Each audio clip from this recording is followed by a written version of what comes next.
स्वागत है इस नए एक्सप्लेनर में। आज हम एक ऐसे ज्वलंत मुद्दे की बिल्कुल निष्पक्ष और गहरी पड़ताल करने वाले हैं जिसने पूरे देश का ध्यान अपनी ओर खींचा है, भोजशाला परिसर विवाद। हम इस पूरे मामले को अच्छे से समझेंगे, ऐतिहासिक टाइमलाइन से लेकर एएसआई के पुरातात्विक सबूतों तक, और सबसे जरूरी वो बड़ी कानूनी और संवैधानिक लड़ाई जो अब आगे होने वाली है। इस पूरे मुद्दे की तह तक जाने के लिए हम एक बहुत ही सीधा रास्ता अपनाएंगे। सबसे पहले हालिया हाई कोर्ट के फैसले को देखेंगे, फिर इतिहास के पन्ने पलटेंगे, एएसआई सर्वे के असली निष्कर्षों पर बात करेंगे, तीनों अलग अलग समुदायों के दावे समझेंगे और आखिर में बात करेंगे पूजा स्थल अधिनियम और सुप्रीम कोर्ट में होने वाली अपीलों की। तो चलिए सीधा इस पूरी बहस की जड़ यानी हाई कोर्ट के उस बड़े फैसले से शुरुआत करते हैं। दरअसल मध्य प्रदेश हाईकोर्ट की इंदौर बेंच ने हाल ही में एक ऐसा फैसला सुनाया है जिसने पूरी स्थिति बदल दी है। अदालत ने भारतीय पुरातत्व सर्वेक्षण यानी एएसआई की नई सर्वे रिपोर्ट को आधार मानते हुए इस जगह को एक संरक्षित ऐतिहासिक मंदिर का दर्जा दे दिया है। और सबसे बड़ी बात, इसके साथ ही अदालत ने एएसआई के उस 2003 के पुराने आदेश को पूरी तरह से रद्द कर दिया है। इस फैसले ने एक दशकों पुरानी और बेहद नाजुक व्यवस्था को पूरी तरह पलट कर रख दिया है। जरा इस तुलना को देखिए। 2003 की व्यवस्था के तहत यहाँ एक साझा मॉडल चलता था।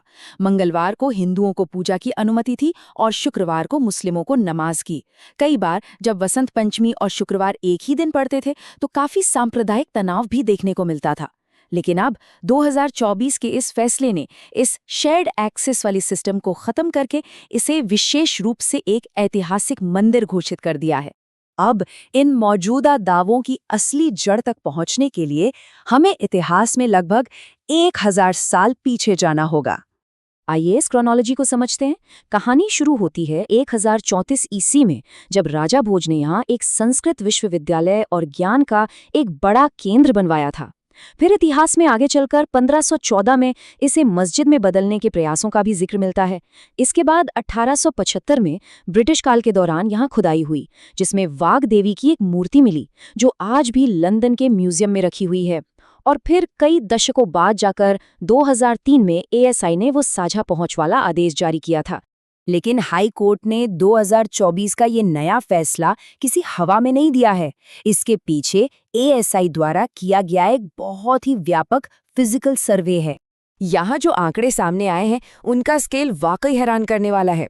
बंद कमरों और गर्भगृह के सर्वे में रिसर्चर्स ने पूरे 188 अलग अलग स्तंभों यानी पिलर्स का दस्तावेजीकरण किया। इनमें से 106 पिलर्स खड़े हुए हैं जबकि 82 जमीन पर आड़े या गिरे हुए हैं। और ध्यान देने वाली बात यह है कि ये सभी पिलर्स स्पष्ट रूप से मंदिर की वास्तुकला शैली को दर्शाते हैं। सिर्फ पिलर्स ही नहीं, एएसआई की रिपोर्ट ने अदालत के सामने बहुत ही ठोस और भौतिक सबूत पेश किए। वहां ओम सरस्वती नमा लिखे हुए शिलालेख मिले हैं, परमार वंश का राज चिन्ह मिला है और मुख्य गुंबद में अष्टदल कमल जैसी नक्काशी मिली है। इसके अलावा पत्थरों पर कालसर्प यंत्र, एक हवन कुंड और कमरों के गेट के दोनों तरफ द्वारपाल के रूप में देवी देवताओं की आकृतियां भी मिली हैं। इन्हीं भौतिक प्रमाणों को अदालत ने अपने फैसले का मुख्य आधार बनाया है।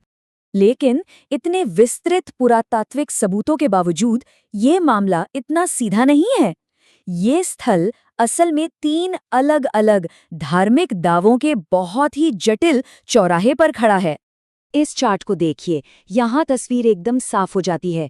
हिंदू पक्ष, जिसका नेतृत्व विष्णु शंकर जैन कर रहे हैं, उनका दावा है कि ये ऐतिहासिक वाघ देवी मंदिर और प्राचीन संस्कृत विश्वविद्यालय है जिसे पुनर्जीवित किया जाना चाहिए। वहीं मुस्लिम समुदाय सदियों पुरानी कमाल मौला मस्जिद और उसके ऐतिहासिक सूफी संबंधों का बचाव कर रहा है। और दिलचस्प बात यह है कि अब इसमें एक नया दावा भी जुड़ गया है। जैन समुदाय के प्रतिनिधियों का कहना है कि यहाँ जो मुख्य मूर्ति है वो दरअसल मां अंबिका की है और इसलिए वे इसे जैन तीर्थ घोषित करने की मांग कर रहे हैं। अब अगर हम पुरातत्व से थोड़ा आगे बढ़कर संवैधानिक कानून की तरफ देखें तो यह फैसला एक बहुत बड़े राष्ट्रीय कानून के साथ सीधे टकराता हुआ नजर आता है। और वो कानून है 1991 का पूजा स्थल अधिनियम यानी प्लेसेस ऑफ वर्शिप एक्ट। संसद द्वारा बनाया गया ये कानून साफ तौर पर कहता है कि 15 अगस्त 1947 के दिन कोई भी धार्मिक स्थल जिस भी स्थिति में था, चाहे वो मंदिर हो या मस्जिद, उसके धार्मिक स्वरूप को बदला नहीं जा सकता। इस कानून का मुख्य मकसद ही यही था कि ऐतिहासिक विवादों को हमेशा के लिए शांत कर दिया जाए। तो अब संवैधानिक कानून के जानकारों की तरफ से एक बहुत ही वाजिब सवाल खड़ा होता है। जब हमारे देश में पहले से ही 1991 का पूजा स्थल अधिनियम मौजूद है, तो इन नए पुरातात्विक दावों को कानूनी रूप से कैसे सही ठहराया जा सकता है? सीधे शब्दों में कहें तो क्या आधुनिक पुरातात्विक सबूत उस कानून से बड़े हो सकते हैं जिसे आज़ादी के वक्त धार्मिक सीमाओं को हमेशा के लिए फ्रीज करने के लिए बनाया गया था? और इन्हीं गहरे संवैधानिक टकरावों की वजह से हाईकोर्ट का ये फैसला इस कहानी का अंत नहीं, बल्कि देश की सबसे बड़ी अदालत की तरफ उठाया गया सिर्फ एक कदम है। तो अब आगे क्या होने वाला है? जैन और मुस्लिम समुदाय इस फैसले के खिलाफ सीधे सुप्रीम कोर्ट का रुख कर रहे हैं। वहीं दूसरी तरफ हिंदू पक्ष ने भी पूरी तैयारी के साथ सुप्रीम कोर्ट में एक केवियट दायर कर दी है। इसका मतलब है कि उन्होंने कोर्ट से कहा है कि कोई भी नई रोक या स्टे ऑर्डर लगाने से पहले उनका पक्ष जरूर सुना जाए। अब देश की सर्वोच्च अदालत में इस पूरे मामले की एक बहुत ही गहन संवैधानिक समीक्षा शुरू होने वाली है। तो इस विस्तृत एक्सप्लेनर के अंत में हमें इस सबसे बड़े सवाल पर विचार करना ही होगा, क्या भोजशाला के ये नए पुरातात्विक सबूत इतने मजबूत साबित होंगे कि सुप्रीम कोर्ट को 1991 के पूजा स्थल अधिनियम को ही बदलना पड़ जाए? ये एक ऐसा ऐतिहासिक फैसला होगा जो आने वाले समय में भारतीय कानून की पूरी दिशा ही तय कर सकता है।